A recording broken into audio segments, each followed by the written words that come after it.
My name is Cass. My real name is Mr. Pate. A lot of people don't know that.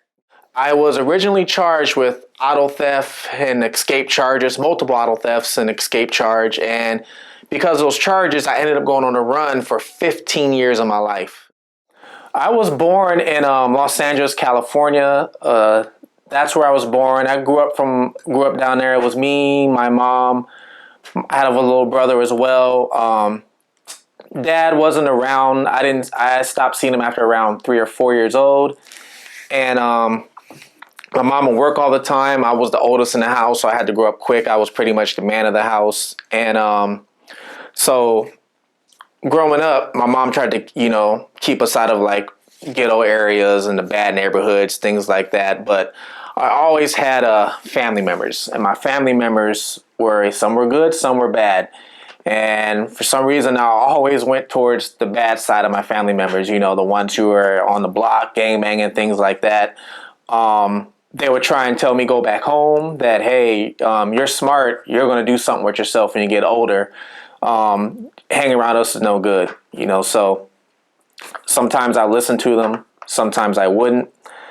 But pretty much my life growing up was me, my mom, my little brother, and just, taking care of the house and trying to stay out of trouble. I never got in a lot of trouble when I was a kid, thank God. I did some dumb stuff, but never got in trouble for it, luckily.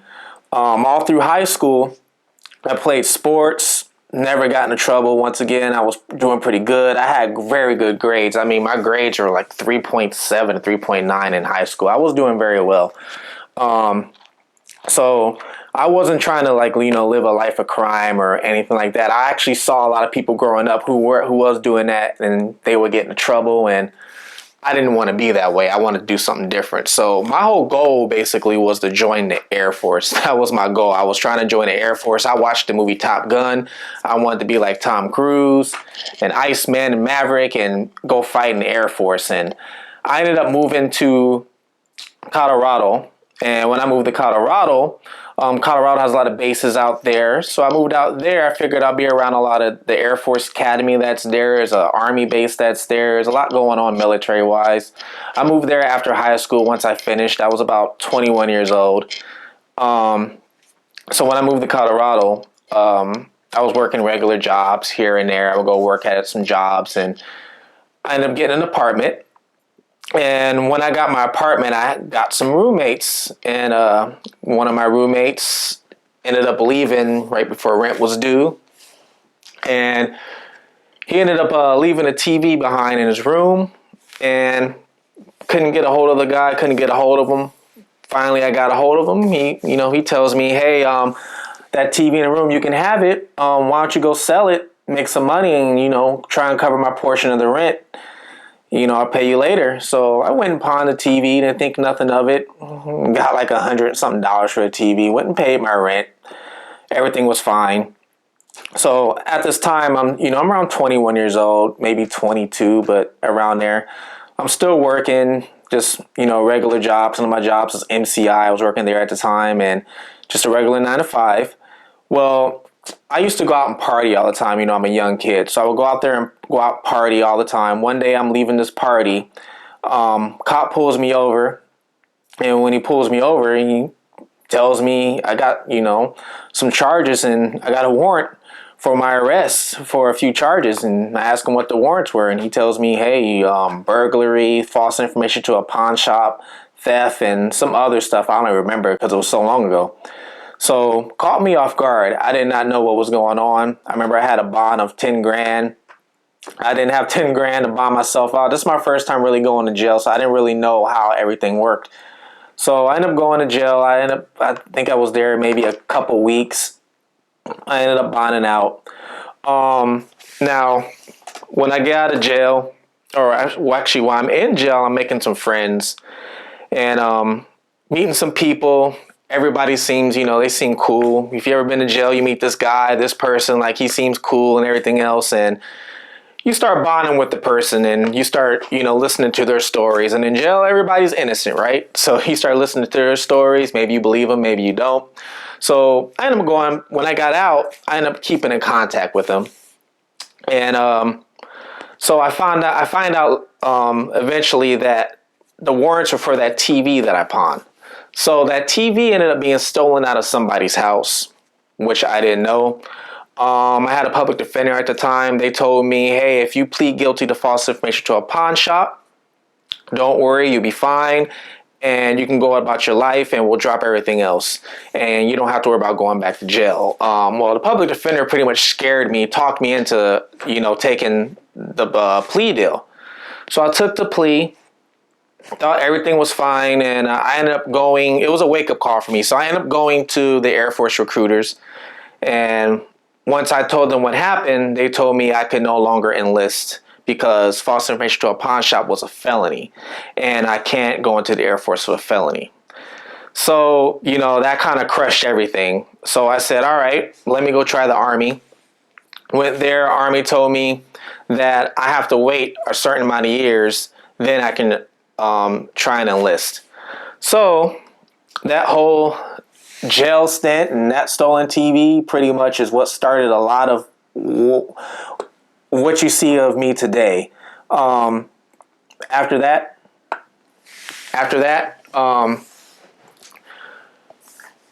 I ended up meeting with a woman. We ended up meeting. We fall in love. We move in together. I'm working a regular job again, trying to figure out what the hell I'm going to do with my life. So the job I was working at, they ended up going out of business. Laid all of us off at the last minute. We did not know that. And then not only that, but my the woman I was with, she ended up having my first son. And he was about maybe 5 months, 6 months old at that time. And her job, they were cutting her off too. And so I'm sitting here wondering what the hell I'm going to do for money. So I start calling up the people that I was hanging around in jail with. So become buddies with them. We're friends now. Now I'm pretty much ripping and running the streets. I'm using pretty much everything I learned from growing up in Los Angeles and Southern California. I'm taking it into Colorado and running the streets with it now is what I'm really doing. So we're running the streets. And then while we're running the streets, I'm out partying. I'm trying to figure out how to make money. Come across a guy who knows another guy, and he's like, hey, this guy needs some people to go out and take some cars for him. So I meet the guy, and the guy has an accent. Sounds like he's from Russia or something. I'm not sure, but he has this accent, and he's basically telling me that, I will go out. He will give me a list. I'll go out and take some vehicles. They're not from regular people. They're from dealerships. The dealerships are involved in this, and that I will get paid for them. I take the cars and I have to drop them off. So I said, all right. So he sends me out. I go pick up one car. Maybe a few weeks later, I pick up the car. I'm supposed to, at this time we have two-way pagers. I'm supposed to wait for the page to come through to where to drop this car off. So I have the car at my house sitting there. I get the page. And the next thing you know, it tells me where to drop it off at. I take the car, drop it off, gives me some money for it, and he tells me I'm ready now for the next step. So next thing you know, I'm just getting a list of inventory of cars to pick up. It's too much for me to get because I got to pick up sometimes 2, 3 vehicles. So I end up getting some friends involved, some of the ones that I actually met in jail. So we go pick up cars. Now we're doing this for maybe about 5-6 months. Not that long. I was only doing it enough just to get back on my feet and take care of my family. And I figured once I do that, I would stop and start, working a regular life, being a regular person again. Because like I said, I wasn't trying to be into a life of crime, even growing up. I was never trying to get into trouble. So about 6 months goes down the line, I actually stop. I quit. So even though I quit, my friends and everything, they keep doing this. And they keep doing it and keep doing it and keep doing it. I figured my hands are off. I'm not going to do it no more. So eventually I ended up moving out of state and I go out to Las Vegas, Nevada. The reason why I moved out of state is because my friends that kept doing it, they started doing this even more stuff. They're taking people hostage, robbing people. They were doing a lot more things I didn't want to get involved in. So I moved out the whole state, moved to Las Vegas. I'm out there maybe another 6 months.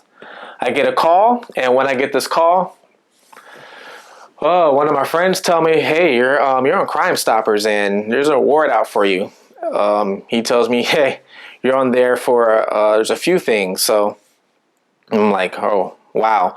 So hang up the phone. I figure I'll stay in Vegas. So when I went to Vegas, I left my son back in Colorado Springs with his mother. She calls me.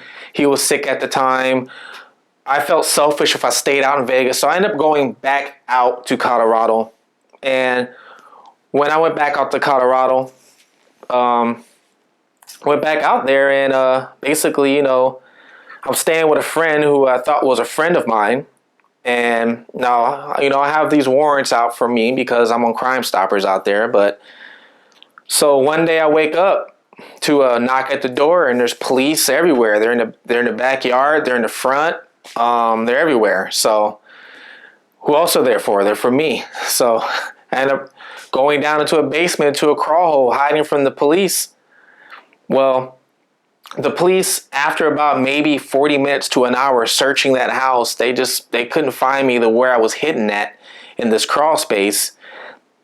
And to this day, I think the person I was staying with, told on me. So told them where I was at. Not only that, I can hear whisperings from where I was standing, or I should say hiding.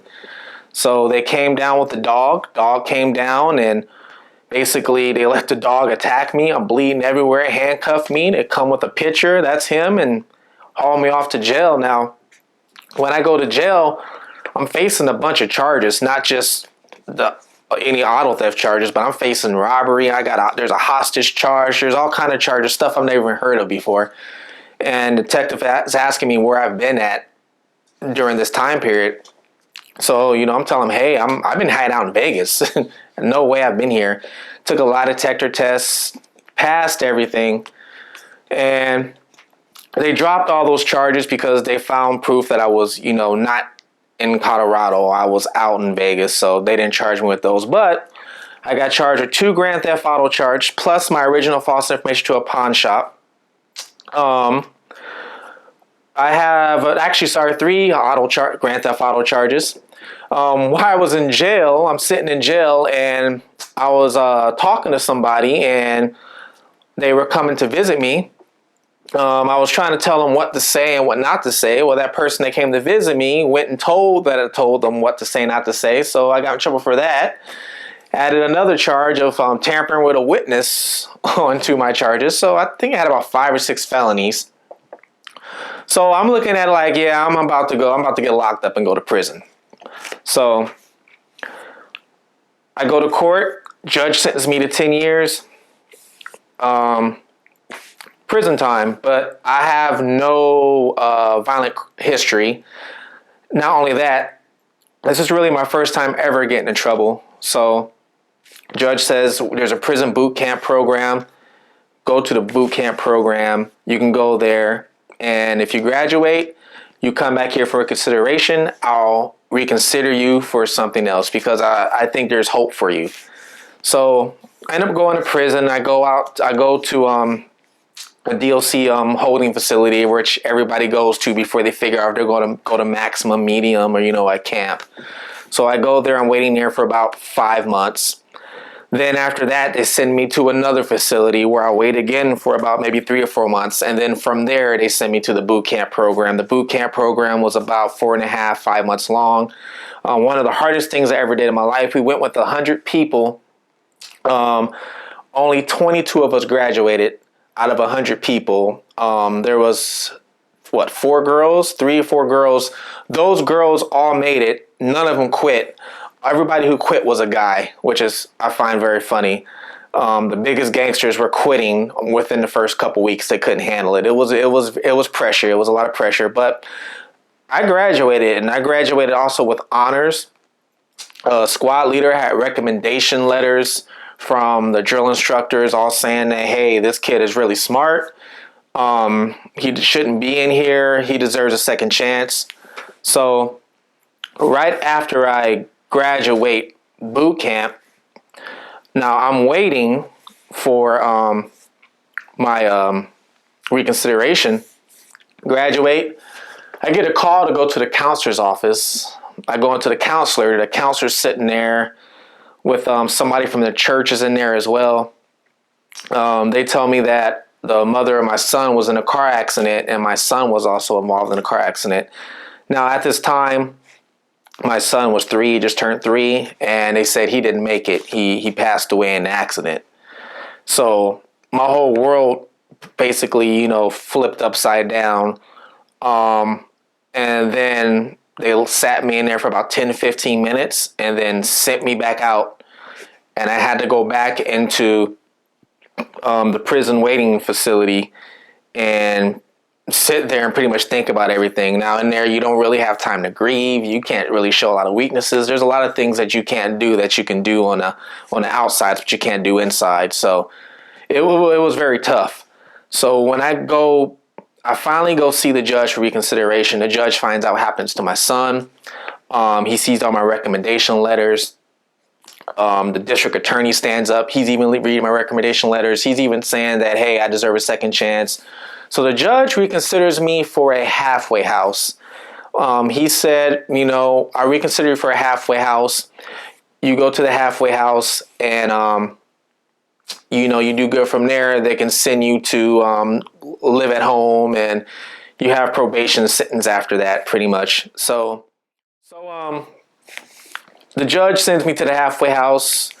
I get to the halfway house. Now, the halfway house is only 15 minutes down the street from where my son is buried at. So I need to go see his grave. I need to go make peace. I need to go talk with him because I was blaming myself. And I still never got a chance to grieve. And, it was very tough, mentally stressful. It really was. I felt like I couldn't move on unless I had a chance to speak with him. So I go talk with the counselor. The counselor at the halfway house tells me, if you get a job and you can pay your first month's rent, you pay your restitution fees, you don't get any write-ups within the first month, then we could talk about, visiting. So I said, all right. So 3 days later, I went out and got one job. 5 days after that, I went out and got 2 jobs. So I was working 2 jobs, a day job and night job. I barely slept. I would go to the halfway house 3 or 4 hours a day, just sleep. That was it. So about a month and a half later, I walked back into the counselor's office with money orders for my rent and restitution payments. So I put them on her desk and I say, can I go see my son now at his gravesite? And she tells me, no, you can't. And I said, why? I did everything you asked. And she says, well, the graveyard doesn't have a landline phone. And see, at that time, a lot of people didn't have like cell phones at that time. Or you weren't allowed to even have cell phones. You're only allowed to go to places that had landline phones to call and check in, but they will let you go get essentials and like at Walmart, things like that, which it didn't make no sense. So I can go to Walmart, I can go get prescriptions, I can go to the hospital, but I can't go to the grave to visit my dead 3-year-old son. So she said no. So I'm upset. I storm out. Now, when I storm out, there's a guy sitting at the front desk. He heard everything that was going on. He says, hey, I'm going to cover for you. And you go spend about 30 minutes to go see him, and I'll cover for you. I left. Say no more. Went to go see him. I get to the grave. Oh, there's a cop sitting in front of the graveyard. I'm trying to get past, I'm walking past him. The cop goes, hey, what are you doing? I'm explaining to him, my son's buried here. He said, I'm sorry, I can't let you through because the graveyard's closed. I'm trying to beg and plead, can I go through? No, it's closed. So I go back to the halfway house, never got a chance to go see his grave. And when I get back to the halfway house, the guy who told me he was going to cover for me, well, he's no longer there. And the counselor who said I couldn't go was standing in his place. And she says, where were you? You're not where you were supposed to be. You weren't in your room. I've already called the police. You're going to go back to prison. You violated. Sorry. So I flip over all the papers on the desk. I flip out. I run out. And I run out the halfway house. And pretty much that was a start of my journey of going on a run for as long as I did. When I left there, I actually ended up going out to Vegas first. I went to Vegas because I was familiar with it. So I went back to Vegas. There were some family members I had out there. Ended up meeting some people out there in Vegas. I'm with this girl. She's on the run for probation violation from a different state. We're driving. Cops go to pull us over. She throws all her IDs out the window. I don't have any IDs because I just ran from the halfway house. Literally didn't have anything. So they're taking her to jail. They're questioning me. Now, I look very young, so I got away with telling them that I was a minor. I'm under 18. And they believe me, and then they let me go. They let me go, thank God. So the very next day, I ended up taking a bus, and I leave. I go out to the East Coast. I go out to New York after that. Now, when I get to New York, I really didn't know anybody. I know a couple people out there, but not a lot. I'm pretty much now this was the end of summertime, so it wasn't winter yet, so it wasn't cold out, but I'm pretty much wandering the streets just 24/7. Sleep at a bus stop, things like that. And my life was taking a turn for the worse. There was a part where I even tried to kill myself. I found a bunch of pills that was with these homeless people. I went to a homeless alley, and one of them had a bunch of pills. I asked him, can I take one? When he wasn't looking, I took a bunch of them. Tried to kill myself, really. Woke up in the hospital. When I woke up in the hospital, a light just went off, and I said, hey, if my son was alive, would I want him to live like this? No, I wouldn't. So that day I pledged that I'm going to start living life like I would want him to live. So I walked out the hospital, and they wanted to send me to like a rehab, all kind of things. I ended up just leaving. When I walked out the hospital, I was walking past these apartments, and I saw this guy carrying paint buckets and all kind of stuff up into the apartment. I asked him if he needed help. He said, yeah, but I can't pay you. And I said, I'll do it for free. So I painted the whole place for free. And then that night came, and the guy said, hey, where are you going to go stay at? And I was like, I have a place. And he knew I was lying. He goes, well, I know I said I couldn't pay you, but if you want, you can stay here. So I ended up staying in that apartment until we were done painting and things like that, which was about a week. So I stayed there for a week. Then the guy, after we got done, finished painting the apartment, the guy said, hey, if you want the apartment, this is yours. Your first month's rent is free, and you just go out and get a job and pay me for the next month. So I said, great. I had to figure out how to get a job. I've warrant out for my arrest and everything else. So what am I going to do to get this job, right? So I ended up going back out to where the homeless people were, and I ended up talking to some of them. And I started asking them, and I'm looking at some of the people, and I'm like, hey, this guy looks like he could be my age. This guy, he's not doing much with his life. Let me just ask if I can use his name, and that's those things. So I just asked him, hey, can I use your name? And do you have any warrants? He's like, no, I don't have any warrants. And I started, asking him, where have you been? Where have you gotten a license, and where have you lived at? And he's telling me, he hasn't lived here, living here. So I did some research, found out that there's states that don't connect, like North Carolina. It didn't connect with your driver's license. So I ended up finding an odd job. I made a little bit of money. I paid the guy, got a birth certificate, a social security card. Ended up taking a bus down North Carolina, and walked into the DMV, and it wasn't that hard. Walked into the DMV and ended up getting a whole new identification. Stayed there for about maybe a week or so, rented a car with somebody else that I met, and ended up taking my driver's test. And since I was over 18, I didn't have to, go through the whole permit and all that, crap. So they gave me my driver's license. So I go back up to New York, and now I'm living under a different name. And I'm like, that was pretty easy. It wasn't hard at all. So eventually I'm working these odd jobs in New York, and I'm like, this is not good enough. What am I going to do? Just do this rest of my life? So I'm like, I want to go to school. I want to go to college. I want to learn something. I want to get a degree. How am I going to do that? I can't do that here because they're going to ask for my transcripts. They're going to ask for everything. I don't have any of that stuff. And then they're going to try and, prove who I am. I can't do any of that stuff. So I ended up going to go get a job at Walmart. Now, I got this job because I knew Walmart was located in different countries. So my plan was to go to Canada.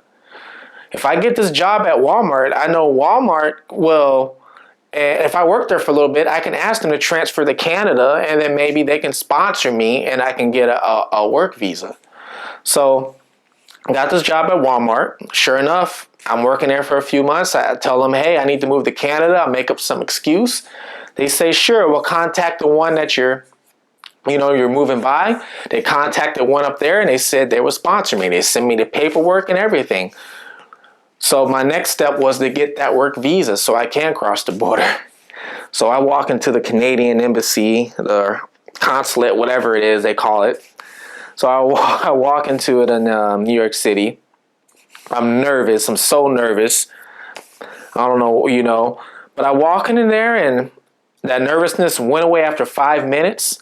I'm talking to them, telling them I want to go to school. I'm giving them the sob story. I think I even start tearing up because I had so much inside of me. I'm tearing up. The lady saw it. Next thing you know, my paperwork is approved. She's giving me this paperwork, and she's saying I can cross the border. I take that paperwork. I end up packing a car because I went and bought a car with the new identity. Went and got a car and ended up crossing the border. And I went to Canada. I went to Canada. I was up there. At that time, you didn't need a passport when I crossed the border. Now you do, but you didn't. Went up there. Started living a regular life. I started working a couple jobs. I started even going to school up there. There was a lot that up there that I was doing to try and be good. I was even before I got into trouble, I was even doing music. I was doing a lot of music. I was dancing back when I was a teenager. I was recording songs. I was doing a lot of stuff. I even looked at it as a chance to now I can start doing some music because nobody in Canada knows me and nobody's looking for me up here. I even won like the Battle of the Bands in Toronto one year and got a reward for it. And I was just living a different life when I was up there. I even got into trouble one time when I was up there. I got into trouble, took me to jail. And when they took me to jail, now I got the visa. I got this fake driver's license. Well, not fake. It's real, but it's my name. That's not my name. So take me to jail. I'm thinking, oh my God, I'm caught. But I'm in a whole different country. They don't connect the systems. And I'm there, and I'm only there for a day or two, and I get released, and I'm like, hey, I'm loving it. So I'm up there. I finished school and everything. Well, my visa runs out, and when my visa ran out, since I was doing everything by the book, immigration came and saw me, and they're like saying, hey, either you can extend your visa, but we have to, do another background check and, or we'll give you to this date and you can go back home. So I didn't want to go through the other background check because I was like, man, I might be pushing it, right? So I ended up just coming back. And I think cockiness got the best of me because when I came back, I'm like, hey, I'm this person. Now, let me tell you though, when I came back, I didn't come back as the same name as when I went up to Canada with. Now, see, I had a relative, a cousin, and He ended up changing his name. Now, you can legally change your name in the court system. He legally changed his name, but he still had his birth certificate and social security card from his old name. So he goes, hey, if you come back, just take my information, my old information, and you can be my old self. I said, fine, great. I know he's never been in trouble, and he's not going to tell on me. So that's what I did. So I came back. I went to New York first. I even started working at the airport. I passed through security and everything working at the airport. I worked there for about maybe 5 or 6 months at a car rental place, renting out cars, and ended up being an assistant store manager. And yeah, there was some stuff that, I figured out of how to do, of, even passing security, and they would even fingerprint me, and I would use like liquid Band-Aid just try and mess up my fingerprints, and it would work, and I got a job. So I'm like, great. So I'm working. I ended up moving down to Florida, where I live now, because Florida, the rent's cheaper. Well, at that time it was cheaper than New York. The weather's nice. Hey, there was a lot of opportunities. I moved down to Florida to get into real estate. That was my whole goal. And moved to Florida. I'm working at a bunch of different jobs. I even start selling cars. I was a very good car salesman. I'm selling cars very good. My customers like me. End up meeting a woman. We get married. We also have a kid. And now we get married. When we get married, we have this kid. She doesn't know that this is not who I am. Now, she knows me as a person, but she doesn't know my name. She doesn't know how old I am, really. She doesn't know any of that stuff, So we end up starting a business together. We started our business. It's going good, really good. We got into a second business. We were buying mobile homes. I surrounded myself with some people who were in real estate, and they were making a lot of money and they were successful. So I surrounded myself with them. They showed me what to do, and now I'm doing that. Things are doing good. She wants to start a business, so we get together and we start a salon for her, and we just start that salon. Well, my relative who gave me the name, he's seeing all the improvements. He's seeing everything that I'm doing. And I think he just got jealous. And he ended up writing, or pretty much telling on me, told on me, wrote a letter to the authorities. And I'm getting a knock at the door one day, and open the door, and they're asking, me, and I'm telling them who I am. Well, I tell them who I am, give them my driver's license, and then next thing you know, they open up a little file and they go, do you know this guy? And they show me a picture of my relative, and I'm like, no. And then they show me, and as they're showing me the picture, I see a letter that's in there too that he wrote. So I'm kind of reading the letter, and I think they see it, and then they close the file real quick because I wasn't supposed to see that. And they're questioning me about who I am, who I really am. I'm not giving them no information. They fingerprint me on the spot. On the spot, they fingerprint me in front of the house. Nothing comes back at all. They keep fingerprinting me. They're in front of my house for 2 hours trying to get information on me. Nothing's coming back. So eventually, they take me to jail, and they threaten to take me into jail and book me as John Doe, which I know they can't do. So when they take me to jail, they book me in the name that everybody knows me under, that I was using. So they take me to jail, book me in that name, and they give me a bond. So I hurry up and bond right back out. So when I bond back out, I'm only out maybe a couple hours, 3 hours at the most. Now, my wife and her friend bonded me out. And now I have to think about how I'm going to tell my wife and my friend what's really going on, because she doesn't know.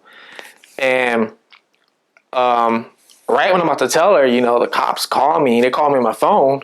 They're like, hey, you weren't supposed to have a bond. You might as well come turn yourself back in because we know who you are, Mr. Pate. And my jaw just dropped at that moment. And they're like, yeah, we know where you're at. You can make it easy, or you can make it hard. So I made it easy because it was at that time that, I ran for so long. I had a weight on my shoulders. At night I could not sleep. I would have dreams of going to prison for the rest of my life. I would have dreams of my son dying. It bothered me for 15 years. It was very hard. And everybody who knew me, I had a smile on my face and everything, but it was very hard. So I ended up turning myself in that day. And you know what? It was a great feeling once I turned myself in. And I knew I was facing a lot of time. And, a public defender told me I was facing 20 plus years because now I have this escape charge and they want to give me a sentence of 12 years just on that, plus my original charges. I ended up hiring a great attorney. Attorney was great. He ended up getting that escape dropped down to a absconding charge because I really didn't escape. I just ran off. So he got it dropped down to an absconding charge. He also told me that I didn't even have to plead guilty to my first ever charge, which was the TV, the false information to a pawn shop, because I never gave false information. It was my name. I told him how long I owned the TV, and I told him where I got the TV from. So he said there was nothing false into that. So I didn't even have to plead guilty to that, come to find out. He looked into that for me. He brought all that up in court. Judge said, let's say the Department of Corrections, for somebody who needs to be corrected, I think you corrected yourself. You're doing a great job for your community. You're getting jobs. You're giving people hope. You're inspiring them. And I want to put you back out in the community. And I'm just going to give you probation, pay restitution. And that was, the day that pretty much everything lifted. So now, you're looking at somebody who can live a normal life, who is, trying to inspire others that they can change, that no matter what happens, you can do something positive. Because if I was able to do positive things in the midst of all that, you can do the same thing, and now I'm just trying to be a successful business person, I'm trying to build an empire, passing on to my family. That's good. My PO.